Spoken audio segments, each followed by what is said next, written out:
Well, good afternoon. It's a Sunday afternoon, and I had a little time today after church and before church tonight to run through something that I'm going to call a sequel. You remember I gave you a how-to video on how to use OLIS, the Oregon Legislative Information System. Now I'm going to teach you how to use ORSTAR, and we'll go into detail in just a little bit. But ORSTAR is where two things that are very important for you to use as a voter and as a constituent here in Oregon.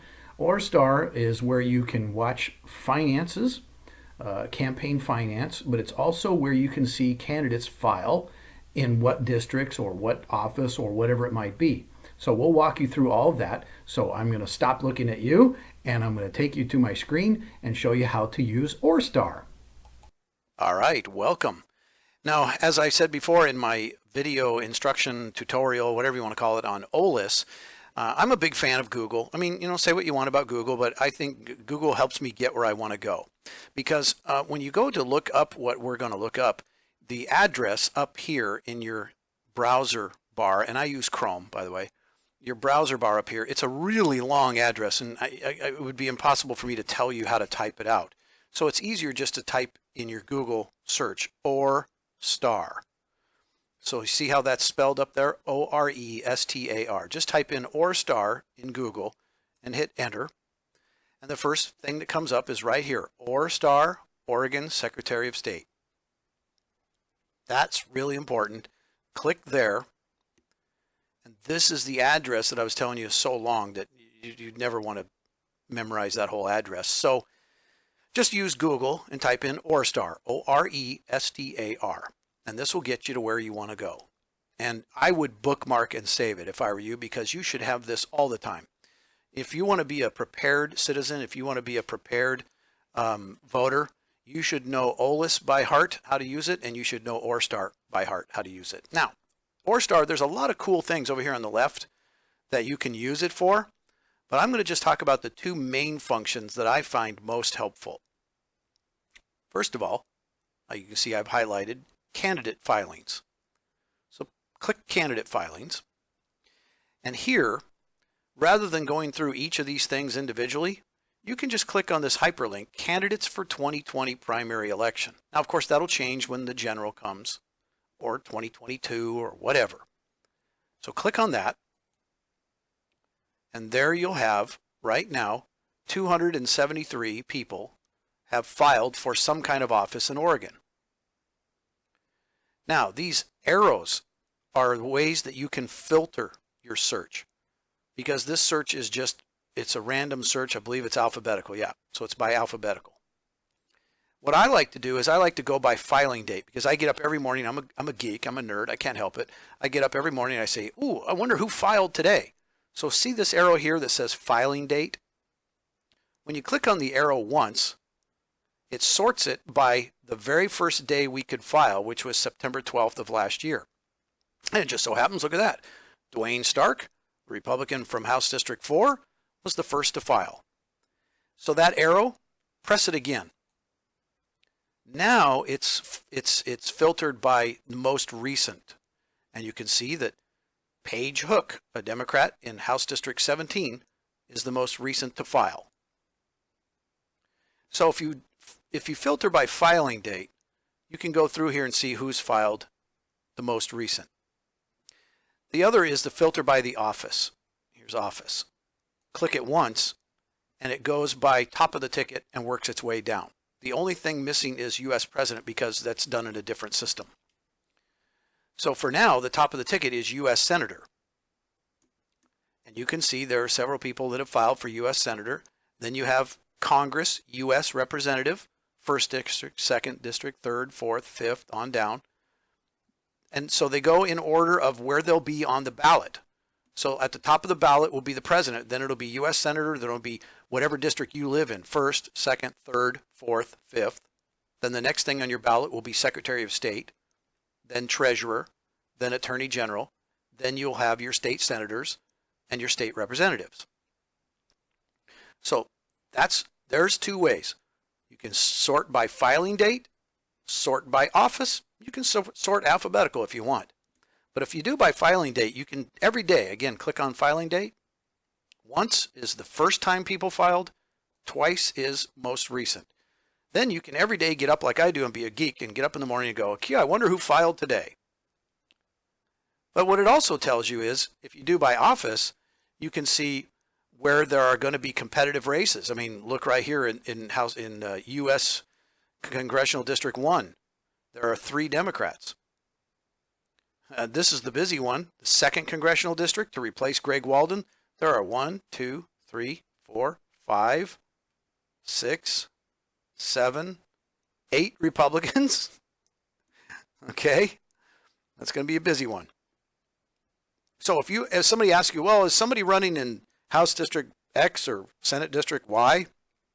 Go look it up by office here and see who's running. See where there's going to be competitive races. Don't rely on somebody telling you, oh, there's nobody running and blah, blah, blah. Go look it up yourself. See, I'm a big believer in you have the power. You can do this yourself. You don't need to rely on some bozo on Facebook telling you how to do this or that. Go look it up yourself. That's why I'm giving you these tools. Okay, so that's candidate filings. The second, and I think more crucial thing, is how much money are these people bringing in and how much are they spending? And where's it coming from? Over here on the left, committee filers by name. Click on that. Now, the first thing we're going to do is we're going to look up some candidates. I'll use myself as the guinea pig. So under last name, type in the last name of the person that you want to look up. And then make sure you check candidate right here. Candidate. Candidate post. Submit. And you'll see it pops up with Bill Post, Friends of Bill Post, State Representative 25th District. That's what I'm running for, and that's the name of my PAC, my Political Action Committee. So click there. You'll find all the pertinent information that you need to find about that candidate. Here's my treasurer, my P.O. box that I use, what I'm running for. There's even my home address, my email. Everything's here. It's an open book. That's what's really cool about this. It's an open book. Now, you can look at down here, you see where it says account summary. This will give you what the most recent numbers are based on 2020. And we're just barely into 2020. So you can see that I've raised $10,450 in 2020. Here's where I've expended expenditures. I've spent $3,365. And then if you bring my carryover from the previous years, I now have $44,708.10 in my PAC. Now, if you say, well, Bill, where'd this $10,000 come from and where'd that $3,000 go? Click your back button. And instead of going over here to account summary, go to campaign finance activity. Click on that. Now we have to report everything, every penny we spent and every penny we bring in. The only interesting thing is if you give me $100 or less, your name won't go in here. That's considered a miscellaneous contribution. Only if you give me a large check over $100 do I have to report your name. Okay, so what happens is my treasurer, Jana, she's great.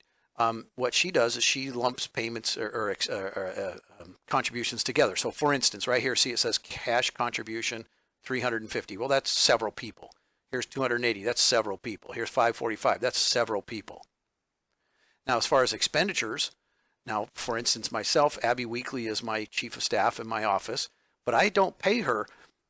So the state pays her to be my legislative director. But if I want her to work on my campaign so that everything is clean and has nothing to do with my state job, I pay her out of my campaign funds. And for her, basically what she said was, well, instead of giving me a salary or a paycheck or whatever, pay my cell phone bill. And there it is, $104.80. And for that, she does campaign work for me outside of the Capitol. We have expenditures, my treasurer. We have expenditures, my UPS store box. I have to renew that every year. Now, this is where you can find out, well, who's giving Bill the money? Because, we saw those people are giving less than $100. Here's somebody. Here's Jana. She gave me $500. So, see, that's why her name shows up. Now, when they have these blue hyperlinks, those are PACs, or for the most part, it's a lobbyist that represents a PAC. So you can see the Coalition of Responsible Oregon Producers.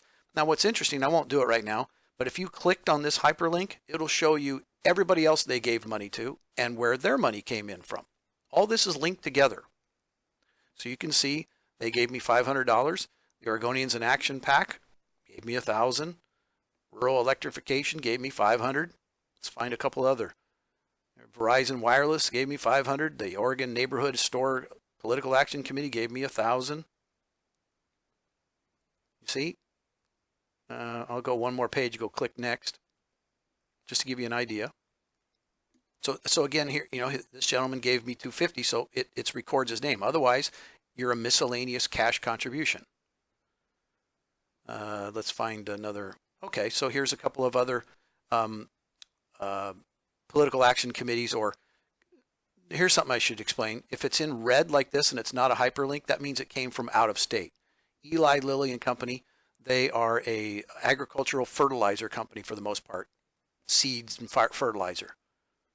Oregonians for Food and Shelter is a Oregon-based agricultural organization. The Oregon Association of Broadcasters, well, hey, I'm a radio guy. Union Pacific Railroad. Okay, so they gave me money.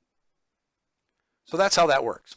And you can search for any candidate you want by, again, going to Committees, Filers by Name. Type in their last name right here. Mine saves mine for some reason. So let's look for somebody else. Let's while we're at it, let's look for a Democrat. Who should we look up? Let's look up Brian Clem. So we look up Clem, and we go to Candidate, and we submit. And we see there, anybody that has something to do with the name Clem will show up, but we're looking for Brian Clem. So we click on Brian Clem, and we see all his information. We go to his account summary, and we see that he's raised $13,850. He's spent $12,790, so he has, with carryover from previous years, $30,740. And if we want to see what Brian Clem, who's giving him money, we go to campaign finance activity. And we see, well, Kroger gave him $500, Oregonians for Affordable Housing, Future PAC, which is the PAC for the Oregon House Democrats, Oregon Realtors Association, T-Mobile, so on and so forth. Okay? So that's what you do. It's not a secret. This is no secret. And again, remember, if you click on this hyperlink, any one of these hyperlinks, you can go, well, let's just go real quick. Let's go to Oregon Cattle PAC. And it'll take a minute to open. So what we'll be able to see is, just like the candidate, Clem or Post, when you go to this link for the PAC or the lobbyist that gave him money, you can see who else they gave money to. Straight down. And money that's come into them. So there's Shelley Bosshart David, Christine Drazen, Dennis Linthicum, Elizabeth Steiner Hayward, Greg Smith, Betsy Johnson. You might recognize some of those names. Okay. Now, lastly, I want to show you under Committees, Filers by Name, again, the same place. What if you want to look up those PACs that I just told you about? Well, choose their PAC name and see if they come in here. Let's try Oregon Right to Life.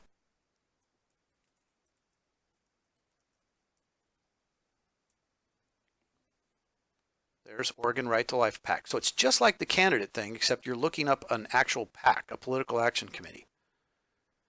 And we'll see their account summary. You can see they've raised $43,000 this year. They have some carryover from previous years, so they have $311,000. Hit the back button. Where's their money coming from and where's it going? Here's where, this is where I don't know what these are necessarily. You just have to ask them. But you can track everything yourself. So, again, when you get to ORSTAR, Committee Filers by Name, that's how you look up finances. Candidate filings, that's how you look up who's filed for what offices. There are other tools here that are great, but those are the two main ones. With this, you're a well-armed voter. You understand who has the money and where they're spending it. And along with OLIS, the Oregon Legislative Information System, you know what votes are happening where and when and all of that. So I hope this helps. Combine this with my how-to video on OLIS, and you're set. You're a prepared voter, and you're a prepared activist. And you don't have to take somebody's word for it. You can say, you know what? Bill told me how to go look it up. and I'm going to go look it up on ORSTAR or on OLIS. All right? I hope that helps. Have a great day.